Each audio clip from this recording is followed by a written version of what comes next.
नमस्कार। कभी सोचा है कि कैसे छोटी छोटी हर महीने की बचत एक दिन बहुत बड़ी दौलत बन सकती है? आज हम निवेश के एक ऐसे ही कमाल के तरीके को समझने वाले हैं जिसे एसआईपी कहते हैं। चलिए देखते हैं कि ये आखिर है क्या और कैसे ये हमारे पैसे को हमारे लिए काम पर लगाता है। तो चलिए सीधे मुद्दे पर आते हैं। एक ऐसा सवाल जो शायद हम सबके मन में कभी ना कभी जरूर आता है कि अगर हर महीने सिर्फ 1000 रुपए का निवेश किया जाए तो क्या करोड़पति बनना मुमकिन है? सुनने में तो ये थोड़ा सपने जैसा लगता है ना, लेकिन आज हम इसी सवाल का जवाब ढूंढने की कोशिश करेंगे। और इस बड़े सवाल का जवाब एक बहुत ही आसान लेकिन बेहद असरदार तरीके में छुपा है। सिस्टमैटिक इन्वेस्टमेंट प्लान यानी कि एसआईपी। तो ये एसआईपी आखिर है क्या चीज? इसको ऐसे समझिए जैसे ये फाइनेंशियल फिटनेस के लिए एक ऑटोमेटिक जिम की मेंबरशिप हो। हर महीने एक फिक्स्ड अमाउंट बैंक खाते से कटकर अपने आप निवेश में चला जाता है, बिल्कुल वैसे ही जैसे जिम की फीस कटती है। बस फर्क ये है कि यहाँ हमारी मेहनत की जगह हमारा पैसा मेहनत करता है। चलिए इसे एक और आसान उदाहरण से समझते हैं। मान लीजिए कोई हर महीने 1000 रुपए किसी म्यूचुअल फंड में डालने का फैसला करता है। अब ये म्यूचुअल फंड क्या है? ये समझिए कि एक टोकरी है जिसमें कई अलग अलग कंपनियों के शेयर्स होते हैं। तो हर महीने किया गया छोटा सा निवेश इस बड़ी सी टोकरी का एक छोटा सा हिस्सा बन जाता है। बस यही है एसआईपी का सीधा साधा फंडा। ठीक है, एसआईपी क्या है ये तो समझ में आ गया, लेकिन सवाल ये है कि ये इतना खास क्यों है? मतलब इसके ऐसे क्या फायदे हैं जो इसे इतना पॉपुलर बना देते हैं? देखिए, एसआईपी के 3 सबसे बड़े फायदे हैं। पहली बात, शुरुआत करने के लिए बहुत सारे पैसों की जरूरत नहीं होती। एक छोटी सी रकम से भी निवेश की दुनिया में एंट्री की जा सकती है। दूसरी बात, ये बाजार के उतार चढ़ाव के जोखिम को कम करता है। कैसे?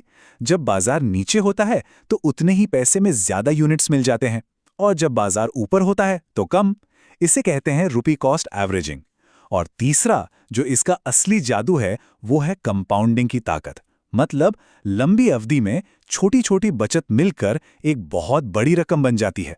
अब बहुत हो गई बातें, चलो जरा नंबर्स की दुनिया में चलते हैं और देखते हैं कि ये एसआईपी का जादू असल में दिखता कैसा है।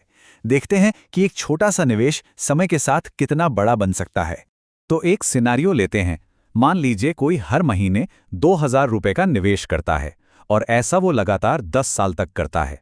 और हम ये मानकर चलते हैं कि उसे औसतन 12% का सालाना रिटर्न मिलता है, जो कि इक्विटी म्यूचुअल फंड में एक रियलिस्टिक उम्मीद मानी जा सकती है। तो इन सब आंकड़ों के बाद असली सवाल ये है कि 10 साल बाद हाथ में क्या होगा? कुल जमा राशि कितनी हो जाएगी? कोई अंदाजा? और जवाब शायद आपको चौंका दे। करीब करीब 4 से 5 लाख रुपए। अब जरा सोचिए, कुल निवेश हुआ सिर्फ 2,40,000 रुपए, लेकिन मिले उसके लगभग दोगुने। यही तो है कंपाउंडिंग का कमाल। अब तक हमने जो भी समझा उससे भी ज्यादा जरूरी एक बात है। इसे निवेश का मूल मंत्र भी कह सकते हैं, जो हमेशा याद रखना चाहिए। तो वो सबसे जरूरी बात क्या है? देखिए, निवेश करना ना एक पेड़ लगाने जैसा है।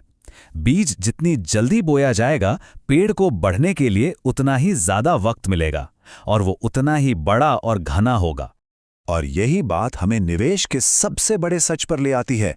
निवेश में पैसा नहीं बल्कि समय सबसे बड़ा फैक्टर है। निवेश की गई रकम से भी ज्यादा जरूरी यह है कि उसे बढ़ने के लिए कितना समय दिया गया। तो चलिए अब वापस उसी पहले सवाल पर लौटते हैं। हमने देखा कि 10 साल में क्या हो सकता है। अब जरा सोचिए, अगर यही छोटा सा निवेश 20 साल, 30 साल या 40 साल तक चलता रहे, तो क्या वो करोड़पति बनने वाला सपना सच में हकीकत बन सकता है? इसका जवाब शुरू करने के सही समय में ही छिपा है।